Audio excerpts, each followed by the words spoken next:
Frank Vandenberg propped himself against the wall of the loading dock and surveyed the action before him. One by one, workers disappeared into the truck and emerged shortly thereafter with a handful of boxes. "Keep it moving, boys," Frank shouted, taking a sip of coffee. "We have another shipment coming in at any minute." "You got it, boss," one of the workers responded without glancing toward Frank's direction. Frank heard the unmistakable groan of a large truck's brakes and peeked around the rig, parked in the bay. The next shipment had arrived. A little sooner than he expected. He glanced at his watch and then looked around the warehouse. Spotting no one in the vicinity, he made the executive decision to unload a few of the remaining boxes from the truck himself. He strode inside to the back of the rig, lifted one of the boxes, and then immediately dropped it to the floor. He winced in pain and fell to his knees, shouting a profanity that echoed off the walls of the interior. A man holding a clipboard sprinted toward the commotion. "Jesus! Frank! What the hell did you do?" "I was trying to help," Frank responded, lifting himself onto one knee. "My fucking back went out again." "Damn it, Frank. I told you not to do that again," the man said, helping Frank to his feet. "Now get the hell out of here." "But we have another shipment coming in," Frank protested. "I said get out of here. You're done for the day. We got this.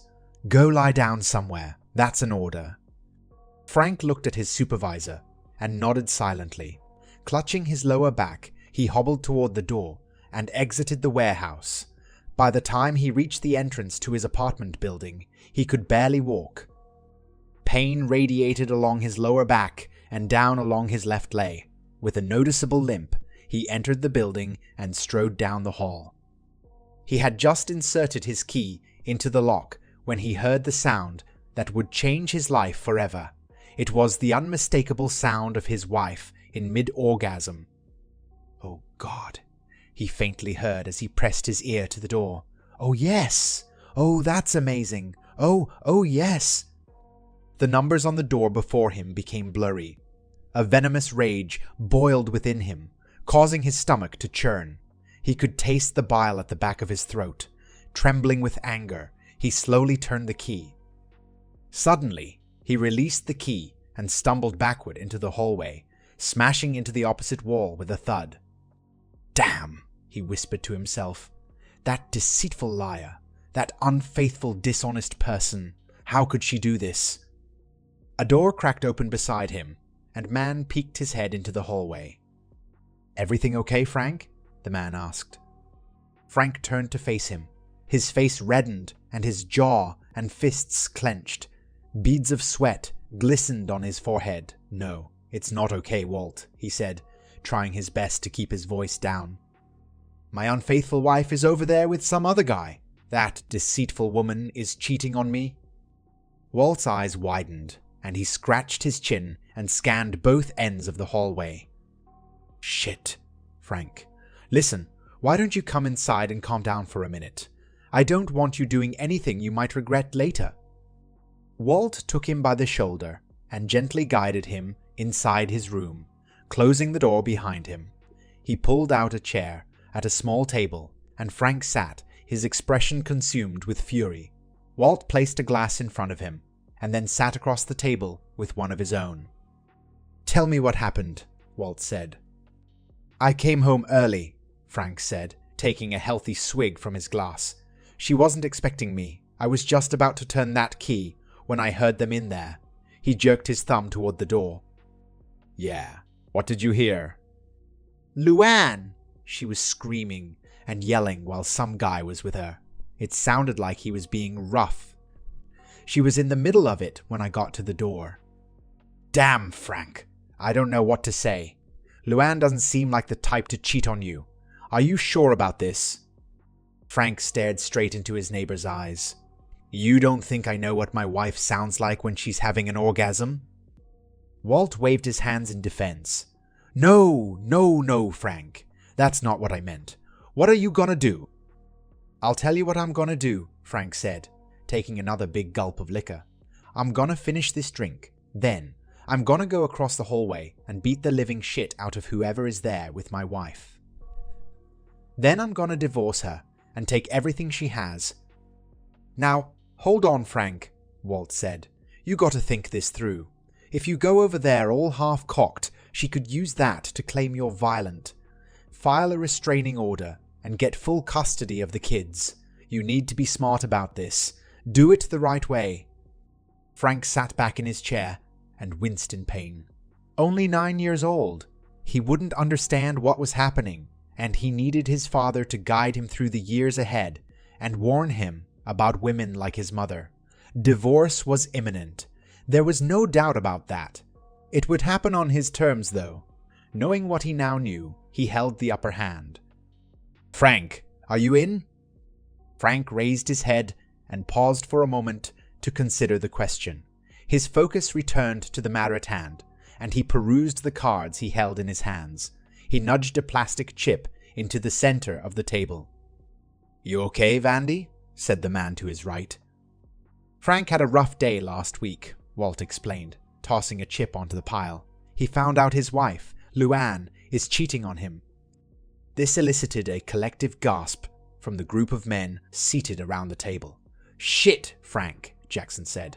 That's harsh, man. Did you kill the bitch or what? The action of the card game paused as the group leaned in to hear Frank's response. No, I didn't kill her, he said. In fact, I didn't even mention it to her. Well, why not? Arthur said, shaking his head in disgust. If it were me, I would have killed her. Don't tell me you're turning into one of those wimpy, willing cucks. The other men chuckled while Frank stared intently at his hand. He tossed another chip into the pile. Of course not. I'm playing it smart. How so, Vandy? Arthur asked. Well, I started by contacting Ray. You know Ray, the guy who owns the electronics store.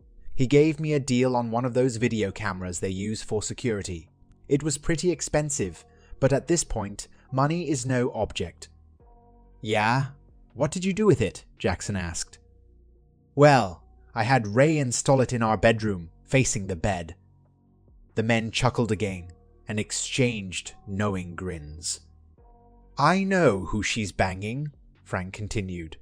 I knew when she started this new job, it would lead to no good. Sure enough, she's banging this scumbag who works with her. I got it all on tape. No shit, Arthur said. You actually saw them together. Frank nodded. I sure did. I sat and watched them for a full hour, going at it like a couple of horny monkeys. They can't get enough of each other. Holy shit, Jackson said with a slight laugh. Give us some details, man. What were they doing? Frank cocked his head and squinted his eyes. Why the fuck do you want to know that? I'm just curious, Jackson responded. He looked at the pot of chips in the center of the table and tossed his cards face down.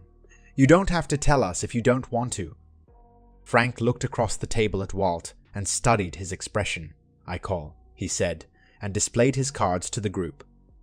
Well, shit, Walt responded, slamming his cards down. Frank smirked and gathered the chips toward him, stacking them by color. She led him straight to the bed, Frank said, continuing to stack his chips, practically pushed him onto the bed, yanked down his pants, and inhaled his banana. Damn, Jackson said, shaking his head. That cheating whore! She sucked him for a good 10 minutes, Frank continued. Is he big? Walt asked. Frank's face contorted into a grimace, and he stared across the table for a moment, cocking his head to the side. Now why the fuck would you ask that? Are you some kind of fucking queer? Walt's face reddened as the other guys laughed. What? No, I was just asking, that's all. Well, they didn't bring a ruler to bed, you homo, Frank said with a smirk. He collected the cards before him and fanned them out before tossing another chip into the pot. But if I had to guess, I'd say it was a good 7 or 8 inches. Now, as I was saying, she sucked him a good long time. Sorry, Frank, Walt said, lowering his head. Jackson and Arthur burst out laughing. Anyway, I got it all on tape, Frank concluded. He surveyed his next hand and flipped a chip onto the pile with his thumb. "So what now, Frank?" Jackson asked. "Well now, I used that tape for leverage against her. I withdrew half of our savings from the bank. It wasn't much, but it's still mine. I opened a new account, and I've started depositing my paychecks from the warehouse into that account. I met with a lawyer and had him draft a separation agreement." "What's in the agreement?" Arthur asked. "She has to move out. That's first and foremost. I'm not going anywhere. I'm getting full custody of the kids. She can have weekend visitation. I'm not a heartless bastard. Because she makes more than I do, I included some child support in there as well." "You think she'll go for it?" Jackson asked. "Oh, she will when I confront her about all of this," Frank said. "Yeah, when is that happening?" "This weekend," Frank responded. "See, I caught a little something on that tape, after they were done. Apparently, he's getting a hotel room for the weekend. That girl told me she's having a girls' spa weekend in the city." Walt added, "How stupid can she be?" Frank nodded. "Yep, so I've gone along with it all week, pretending like I don't know anything. She must think I'm an idiot, but she'll find out exactly how much of an idiot I am this weekend." Walt held the deck of cards in his hands and stared across the table. Jackson's and Arthur's eyes were fixed on the same spot. Frank sat motionless in his chair, his head cocked backward, staring at the ceiling with his mouth gaped open. Walt broke away from his gaze and swiveled his head between his two friends to each side. "Frank," Walt said. There was no response. "Frank," Walt repeated. At last, Frank jolted to consciousness. He looked at his three friends with unfocused eyes. "What? Are you gonna deal or what?" Walt hesitated, exchanging glances with his friends once more. "You gotta tell us, Frank. We're dying to know. What happened this weekend at the hotel?" Frank appeared confused for a moment, but then a smile crept across his face. "Oh, it was beautiful, fellas," he said. "I got to the hotel at around 8 o'clock. I figured that had given them enough time to get started, I walked right up to the front desk, all cool and casual, and asked the cute-looking girl behind the desk to connect me with Joe Swanson's room." "Joe Swanson? That's the guy?" Arthur asked. "That's the guy," Frank said. "Luann had mentioned his first name at one point. I got his last name off the company directory." "Smart thinking, Vandy," Jackson added. Frank smiled. "Anyway, this scumbag answers the phone. He's breathing all heavy and shit. Of course I knew why. So I says, 'Sorry to interrupt, but could you put my wife on the phone?'" "No way," Walt said, slapping the table with his palm and grinning broadly. Frank chuckled. "Yep, that's what I said. He pretended he had no idea what I'm talking about. So I told him, either you put my wife on the phone or I call your wife and tell her where you are and what you're doing." "No way," Walt said. "The asshole is married?" "I noticed his wedding ring during the second or third time I watched the video," Frank said. Walt shook his head and smiled at his friends. "Smart, Frank. So fucking smart." "So he puts her on the phone," Frank continued. "Of course, she sounds like she's gonna shit her pants. Her voice is all shaky, and I say, 'Bitch, we're done.' Of course, she tells me it's not what it seems. Yada, yada, yada, yada. Bunch of bullshit. I tell her if she wants to explain herself, she can meet me back at home when she collects her stuff." "Attaboy, Vandy," Arthur said, exchanging grins with his friends. "I hightailed it back home, and she comes through the door not 5 minutes later." "Damn straight," Jackson added. "Of course." She starts spewing bullshit lie after bullshit lie, denying she's doing anything wrong, claiming she just happened to meet her coworker at this hotel during her girls' spa weekend. That's when I held up the videotape. That shut her up quickly. I told the cheating whore the terms of my agreement. I gave her the papers my lawyer drew up. I told her if she doesn't gather her shit and leave immediately, I'm going to show that tape to her daughter and all her friends at work. So that tape to her daughter and all her friends at work, so that they all know what a cheating she is." Arthur and Jackson exchanged a high-fi across the table, while Walter was left hanging. Janie's going through this rebellious stage and hates her mother anyway, but I know that one cut right through her. Of course, Luann breaks down into tears like a little bitch, smearing her makeup all over her face, looking like the cheap woman that she is. Snots running down her nose and into her lying mouth, begging me to forgive her, actually dropping to her knees and clinging to my legs. Oh, it was a beautiful sight. "So, did she leave?" Arthur asked. "Damn straight she did," Frank said. "It took all of my willpower not to kick her in the arse as she went out that door. Let me tell you," the group burst out laughing. "So what now, Vandy?" Jackson asked.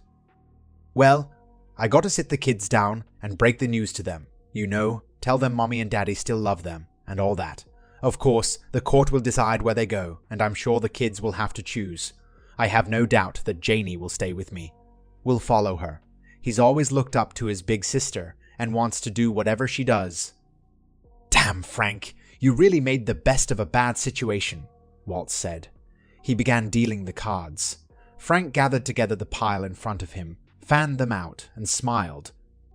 There was a knock at the door. Frank lay in bed, still and quiet. Another knock followed. A voice could be heard from the other side of the door. A key rattled in the lock before the door opened. A lone figure made its way to the other end of the room, where Frank was positioned beneath the window, with his back facing the door, curled into a fetal position.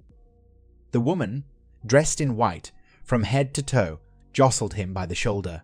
"Mr. Vandenberg," she said. He remained motionless. She pressed a pair of fingers to a spot on his neck and paused for a moment. She heaved a sigh and shook her head and then fished a cell phone from her pocket. "Amanda," she said into the phone, "Mr. Vandenberg from room 311 has passed.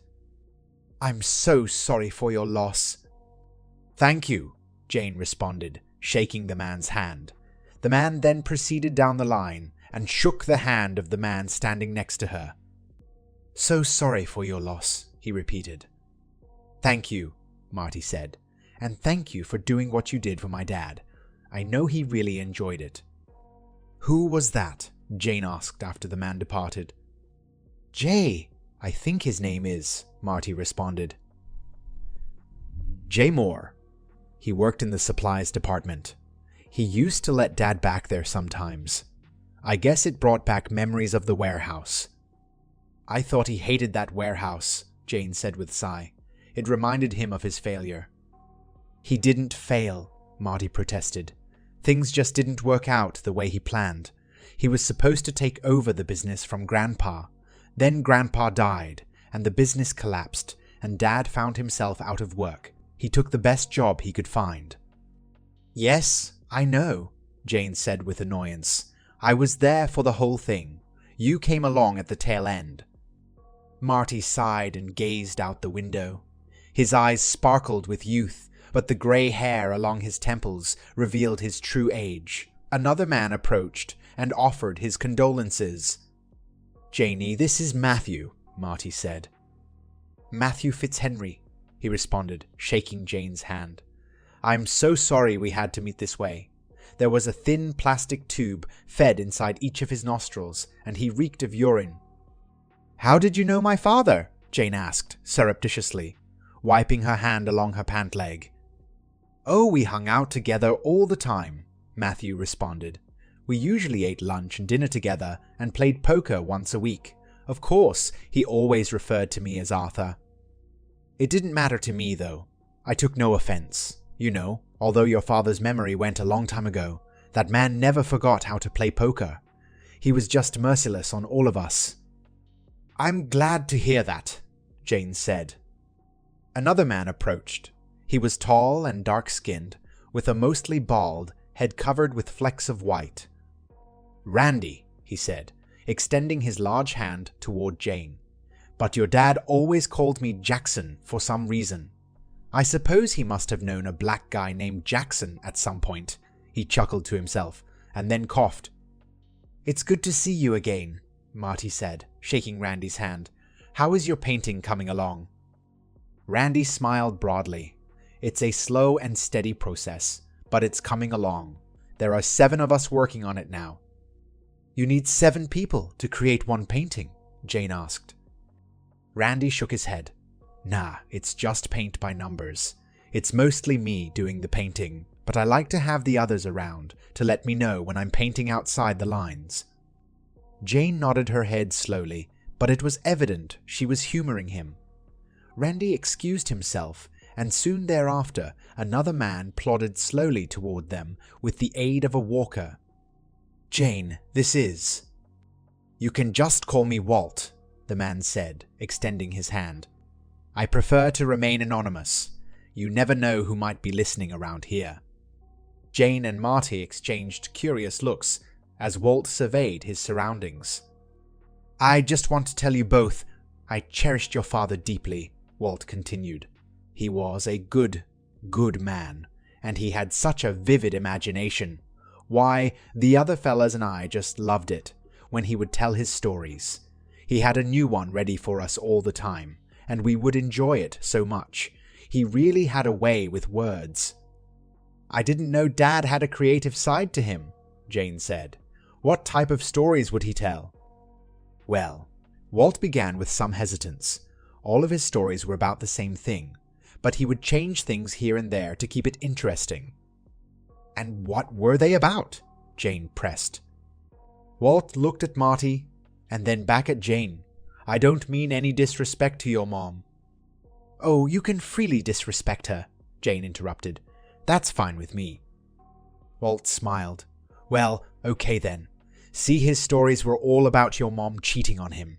He would get so angry, you should have seen him. And boy, sometimes he'd get so angry, he'd end up killing her. In his stories, mind you. Most times, he would just tell us all about how he left her, how he got his revenge, how he divorced her, and things of that nature." "And you actually enjoyed listening to the same stories over and over again?" Marty asked. "We sure did." "Can I ask, why?" Walt appeared confused for a moment and looked from one sibling to the other. "Well, I guess you could say we formed something of a club. We all have ex-wives, you see, and they all screwed us over royally. Of course, in real life, we never got our revenge, and our ex-wives ended up with everything.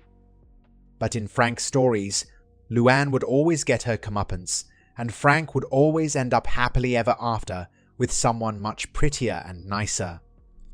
I guess you can say we all got our vicarious revenge through your father's stories." Marty cocked his head to the side and squinted. "How sad," he observed. "Yes, well, whatever it takes to get this old man's blood flowing again, you know." They watched as Walt slowly proceeded toward the open casket to pay his respects. Marty glanced over to the other side of the room where his wife and children quietly sat and stared at their cell phones. Jane followed his line of vision and smiled. "How are they doing?" she asked. Marty smiled. "They're good. Ben is finishing up his senior year and will get his degree in the spring. Katie is working at a hospital in the city." "I'm very happy for you," Jane stated. "And how is Samantha?" Jane sighed. "Probably stripping at a club somewhere, or off living in a camper with her deadbeat father. Who knows?" "I'm sorry," Marty said.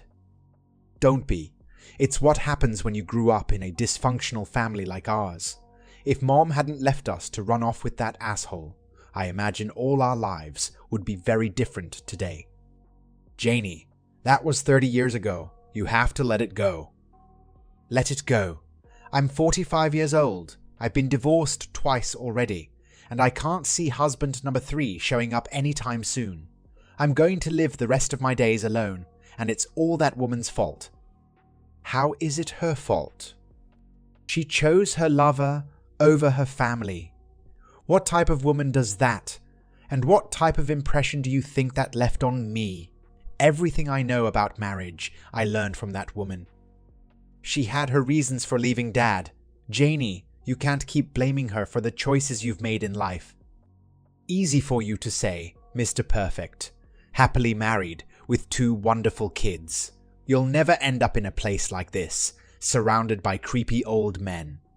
She waved her hands and swiveled her head around the room, and then froze in place. With her hands still held in the air, her jaw dropped and her eyes widened. I cannot believe she showed up here.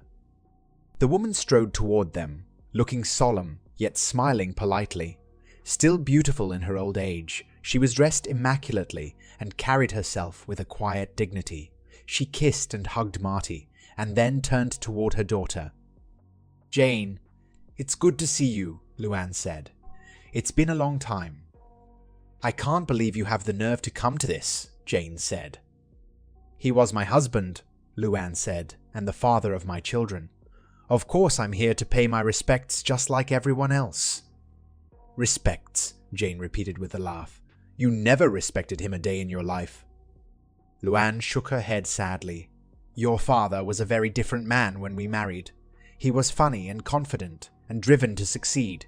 He had plans for his future, and I was so happy that he wanted me to be a part of that future. We were very happy together in the beginning, but that all changed when your grandfather died. Yeah, you mean the money died, Jane spat. As soon as that business went under, you started heading for the door. That wasn't a factor, Luann stated. I promised to be true to your father for richer or poorer. I loved that man and would have lived in a cardboard box with him if it came to that. But he changed, Jane.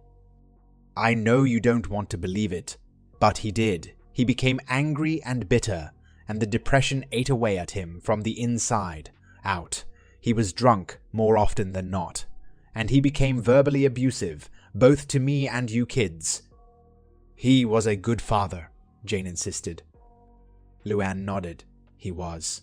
For a while. But, Jane, he became a danger to himself and to our family. Oh, so you left him to protect us then? Is that it? It had nothing to do with Joe? I fell in love with Joe while I was still married to your father. That's true. In my mind, my marriage was already over by then. For a while, I thought it was best to remain married for the sake of you kids. I tried to work it out with your father, but he was too far gone. He wouldn't listen to me, and he refused to work on our marriage. When I started earning more than he did, he became jealous and more abusive. Well, thank God for Joe swooping in and saving the day, huh? I didn't mean to fall in love with him, Jane. No one ever means to fall in love. It just happens. It's important for you to know, though, that we didn't act on those feelings until after our divorces were settled. Despite what your father has told you, I never betrayed him. Bullshit, Jane spat. The two women stood for a moment, staring at each other. The daughter's expression was filled with rage, while the mother's showed pity. At last, Luann turned to face her son. Thank you for everything you did for him, she said. I know how difficult it must have been for you, but I know that your father appreciated having you visit him so often. Even though he didn't always know who I was, Marty chuckled, and when he did recognize me, he thought I was 9 years old. Luann smiled. He always loved you, Marty. They embraced once more, and Luann strode toward the casket. She lowered herself to her knees and placed her hands gently on the side of the casket. She placed a hand on her ex-husband's chest and held it there for a moment. As she gazed at his face, her eyes watered and she swallowed hard. My sweet husband, she whispered. After all this time, the anger is gone. You finally found peace. That's the end of this story. If you found it engaging, please give it a thumbs up and don't forget to subscribe for more content like this.